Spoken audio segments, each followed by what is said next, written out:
Hello दोस्तों, अस्सलाम वालेकुम। जब से हिंदुस्तान आज़ाद हुआ है तब से लेकर आज तक मुसलमानों पर अत्याचार ही हो रहा है। कभी मुसलमान को गाय के नाम पर गाय के गोश्त के नाम पर मारा जा रहा है, तो कभी धर्म के नाम पर मारा जा रहा है, तो कभी नमाज के ऊपर मारा जा रहा है। मतलब हर जगह से, हर तरफ से ही मुसलमान के ऊपर पाबंदी लगाई जा रही है। जब से हिंदुस्तान आज़ाद हुआ है तब से लेकर आज तक मुसलमानों के ऊपर पाबंदी ही पाबंदियाँ लग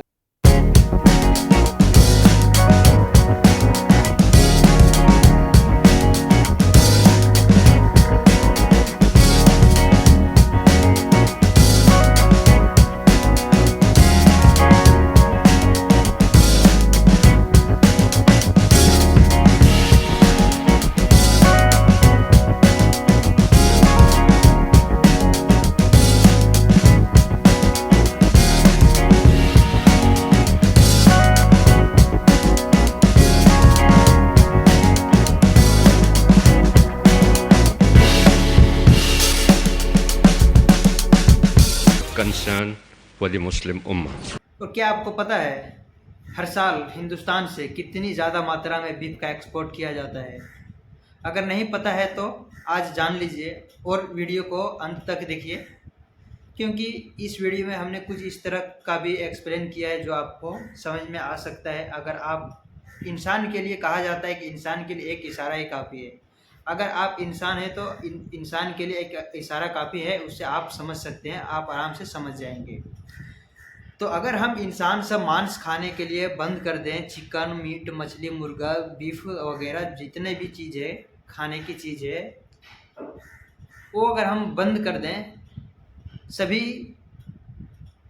मुल्क वाले, जितने भी वर्ल्ड वाले हैं, सब लोग बंद, क्या इंसान मर जाएगा? क्या बिजनेस चलेगा या नहीं चलेगा? क्योंकि हमारे मुल्क हिंदुस्तान में, ये तो ज़्यादा अक्सर तो हिंदुस्तान में होता ही है, और अदर कंट्री में तो ऐसा होता ही नहीं है।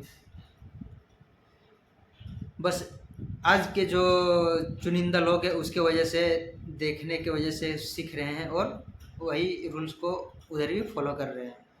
बहरहाल कोई बात नहीं है।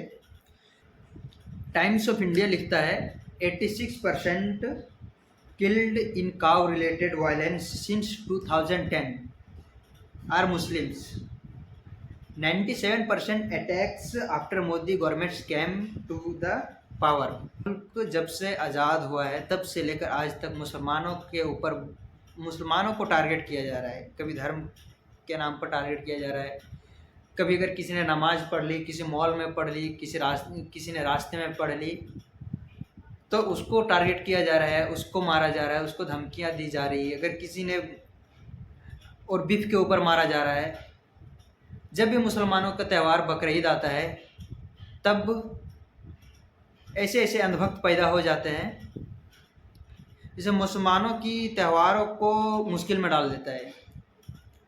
कुर्बानी नहीं दे सकते हैं, गाय की कुर्बानी नहीं दे सकते हैं, ये बकरे की कुर्बानी नहीं दे सकते हैं, ऊँट की कुर्बानी नहीं दे सकते हैं, हालांकि यहाँ तक कि किसी भी तरह का खून बहना नहीं चाहिए। ऐसा माहौल हो चुका है, और शायद आपको पता भी नहीं होगा। अगर पता भी होगा तो अच्छी बात है। हमारा मुल्क हिंदुस्तान से ही, जो एक स्टेट है, जो एक ऐसा स्टेट है जहाँ पर बीजेपी की सरकार है, वहाँ से बीफ का एक्सपोर्ट किया जाता है, कोई प्रॉब्लम नहीं होती है, क्योंकि उसे सरकार चलानी है और पॉलिटिशियन को, जनता को मूर्ख बना के अपना पॉकेट भरना है, अपना दुकान चलानी है, बस यही करना है।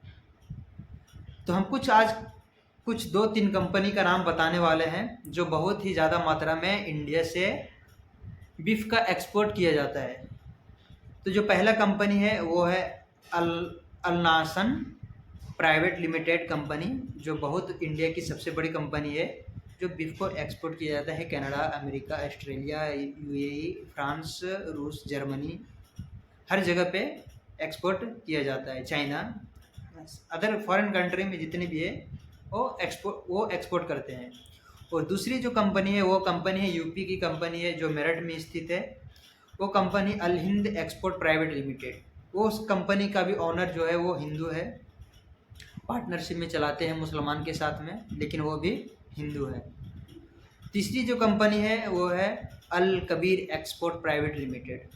ये भी कंपनी जो है वो भी कंपनी हिंदू की ही है। इसे भी हिंदू ऑर्गेनाइज कर रहे हैं, पार्टनरशिप में चलाते हैं। अगर हम कुल मिलाकर कहें कि इंडिया बीफ एक्सपोर्ट करना बंद कर दे तो क्या हमारे देश की स्थिति सही रहेगी? क्या मार्केट में जो अभी का जो वैल्यू है बैग्स का, जूते का, चप्पल का, लेदर मटेरियल का जितने भी है उसका जो वैल्यू अभी है, क्या बंद कर देने के बाद भी वही रहेगा? अगर वही रहेगा तो वही रहेगा या नहीं रहेगा वो आप हमें कमेंट्स करके कमेंट में बताएं कि रहेगा या नहीं रहेगा। मेरा ओपिनियन ये है कि अगर इंडिया से बीफ को एक्सपोर्ट करना बंद कर दिया जाए तो बहुत ऐसी सारी वस्तुएं हैं जिसकी कीमत आसमान छू लेगी।